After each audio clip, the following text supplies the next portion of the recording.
नमस्कार. महाराष्ट्र योजना कॉर्नरमध्ये आपल्या सर्वांचे स्वागत आहे. आजच्या व्हिडिओच्या माध्यमातून आपण बघणार आहोत, की राज्यांमध्ये शेतकऱ्यांना दिवसा सिंचन शक्य व्हावं यासाठी राबवली जाणारी एक महत्त्वाकांक्षी अशी योजना म्हणजेच की मागेल त्याला सोलार पंप योजना. योजनेच्या अंतर्गत राज्यांमध्ये लाखो सोलार पंप उभारण्याचे उद्दिष्ट राज्य शासनाच्या माध्यमातून घेण्यात आलेले आहे. शेतकऱ्यांना प्रतिसाद देखील मोठ्या प्रमाणात दिसून येत आहे. परंतु गेल्या काही दिवसांपासून शेतकऱ्यांच्या माध्यमातून पैसे भरून सुद्धा सोलार पंपांचे इन्स्टॉलेशन केलं जात नव्हतं. याचीच मोठी तक्रार शेतकऱ्यांच्या माध्यमातून लोकप्रतिनिधीच्या माध्यमातून करण्यात आलेली आहे.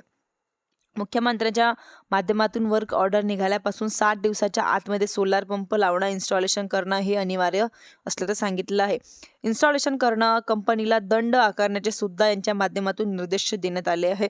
साहजिकच सोलार पंपाची इन्स्टॉलेशन प्रक्रिया कुठेतरी गती पडेल असे या ठिकाणी सांगितले जात आहे. परंतु आदेश दिल्यानंतरही ही गती पकडेल, परंतु सोलार पंप लागतील हा एक प्रश्न या ठिकाणी येत आहे.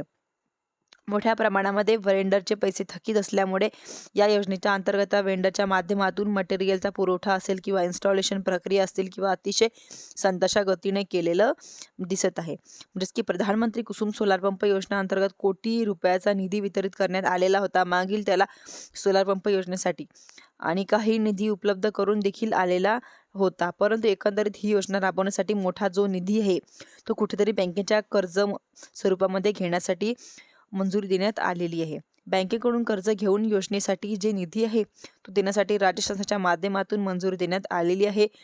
याच बँकेकडून उपलब्ध झालेला जे पहिला हप्ता अखेर महावितरणाला वितरण करण्यासाठी आलेला 23 मार्च 2026 पर्यंत हा जीवार आपण बघणार आहोत, की यांच्या माध्यमातून त्या बँकेकडून घेण्यात आलेले जो कर्ज आहे त्या कर्जाच्या माध्यमातून आता राबवण्यात येणारा घटक आहे किंवा घटक यास प्राप्त झालेल्या कर्जाचा पहिला हप्त्याची रक्कम ही 1361 कोटी 2,08,000 रुपये एवढी रक्कम ही महावितरणाला वितरित करण्यात आलेली आहे. आणि एकंदरीत आपण जर पाहिलं तर राज्यांमध्ये 5 लाख सोलार पंप उभारण्याचे उद्दिष्ट घेण्यात आलेले आहे. यांच्यामध्ये 30% जो निधी आहे तो 30 ते 35% राज्य शासनाचा आहे. यानंतर 10 ते 15% लाभार्थ्यांनुसार हा लाभार्थ्यांचा आहे, आणि उर्वरित 60% रक्कम आहे ही रक्कम AIBची आहे. आणि बँकेकडून कर्ज घेऊन उपलब्ध करून देण्यासाठी मंजुरी देण्यात आलेली होती.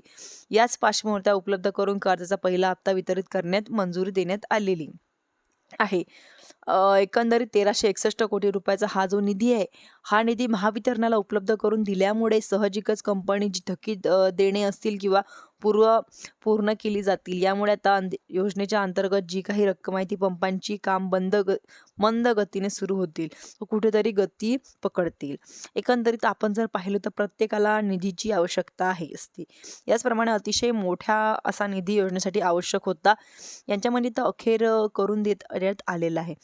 योजनेच्या अंतर्गत जो काही सोलार पंप प्रलंबित आहे व लावण्यासाठी मोठ्या प्रमाणात या ठिकाणी मदत होणार आहे.